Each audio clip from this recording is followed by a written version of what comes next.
Hi there, welcome back to the Rusty Lathe project. So this is the tailstock for the lathe, and what we're going to do with this tailstock now is attach it onto the slideways of this lathe. So come across and have a look a bit closer and see how we go on. So this is the tailstock, and as we can see there are 3 screws in this side of this base, one being larger in the middle than the 2 outer ones, and they are to attach this gib strip. We can see that the 2 smaller ones go into 2 little inserts within this metal gib strip, as it's called, and we can also see on this gib strip that this larger one here has actually made a bit of an indent in it, which perhaps it shouldn't really have done that, but over the period of time it's been used, it has. If you recall back to the cross slide that we put on previously, we had a little piece of steel that went up against this and tensioned this against the slideways of the lathe, but on this one we don't have the piece of steel. On this one, what they've done, they've literally, I'll pop it there so you can perhaps see it better, they've literally used the grub screw itself and machined down the end to be that little piece of steel that we were looking at on the cross slide. But it's got the same effect in that when you put that in to there and tighten it completely up with the Allen key, it will push the gib strip against the dovetail of the lathe. So that will just quite simply go in that orientation into there.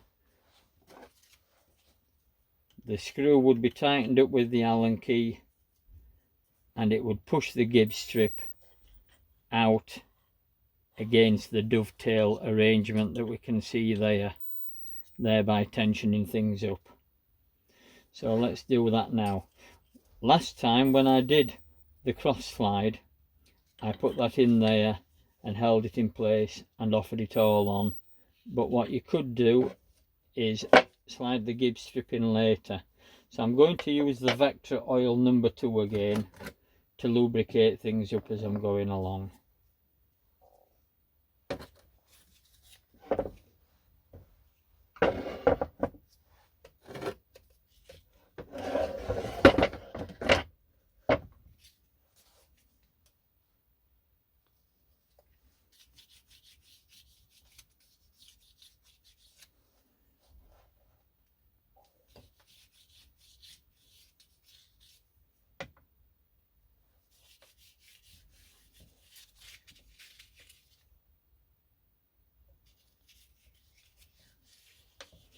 Just spreading the oil around the mating surfaces of the steel.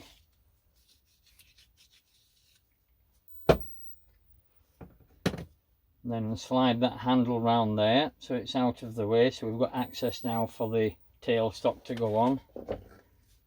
So we can then slide the tailstock, put that on there very carefully like that, and as we can see it waggles about quite freely, so we just pull it across this way so the back dovetail sits underneath the dovetail there, so it's mated up nicely. Then we've oiled this up now, so we put that in the correct orientation. We can just slide it in there until it's equally run along here, and just holding it in with one finger, we can then tighten up the screws that would hold the gib strip in place.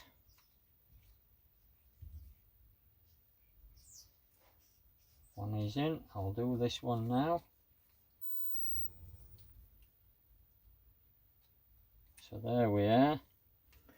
The gib strip is just held in place now with them. There's still an amount of waggle you can hear, and we can see that the gib strip, if you look at the gib strip there, you can see it just coming out as I push it from this other end, and that's because these two screws are a loose fit inside the two indents that we saw in the gib strip that allowed to move a little bit within it. So now we can tension them up a little bit more.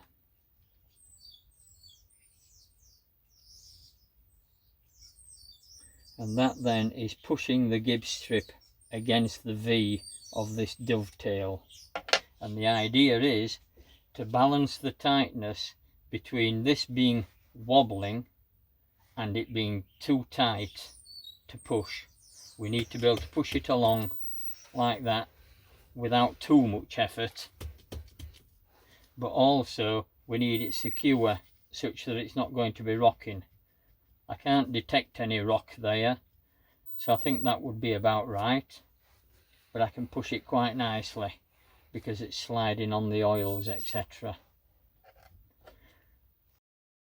When you've got it to a position whereby perhaps you want to drill something, if you were using the quill,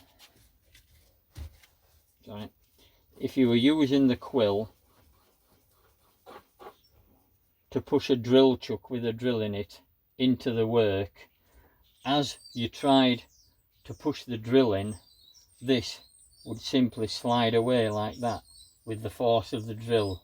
As the quill came out, instead of perhaps the drill going into the work, the whole of the tailstock would just slide away backwards. That's where the center screw comes in, and you can tension the whole of the gib strip solidly against the dovetail such that this is now locked onto there. And as much as I try to push that, I can't. So as much as I turned this to send that out to drill into the work, it would force the drill bit into the work rather than allowing this to simply slide further back.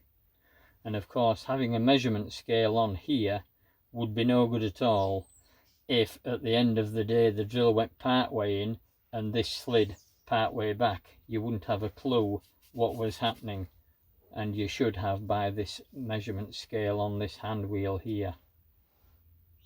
So that is that. If you were using a center in here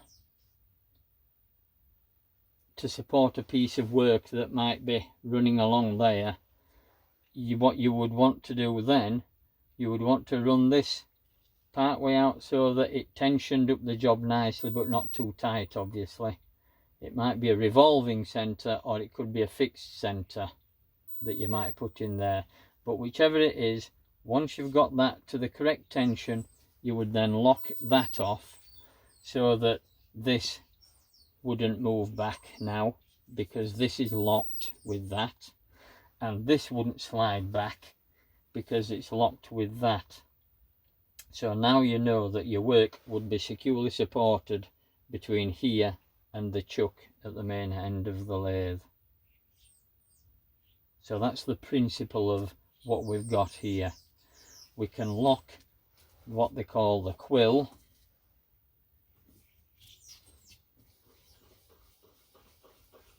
from moving, and we can also lock the tailstock from moving, but you've got to get it.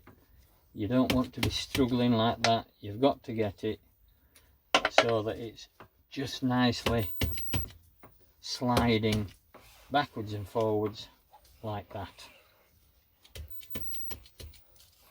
You want to be able to slide it backwards and forwards without any waggle.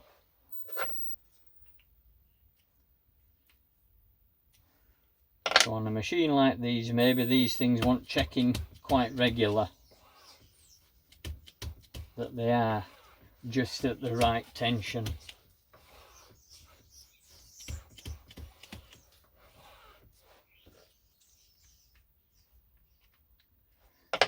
And it's all a case of feel. Now we can hear the wobble again, and you can see the wobble. You can see the tailstock rocking backwards and forwards across there. So it needs tensioning up enough to take out the waggle, but not too much to make this an awkwardness to move. So that seems good just as it is, but we must keep checking these because vibrations in the machine might loosen these off and then you'll lose your accuracy. So there we are. I hope that's just been a brief overview of perhaps how to put this thing onto here and how to use it. So hope that's been of some use to any beginners. Thanks for watching. Bye for now.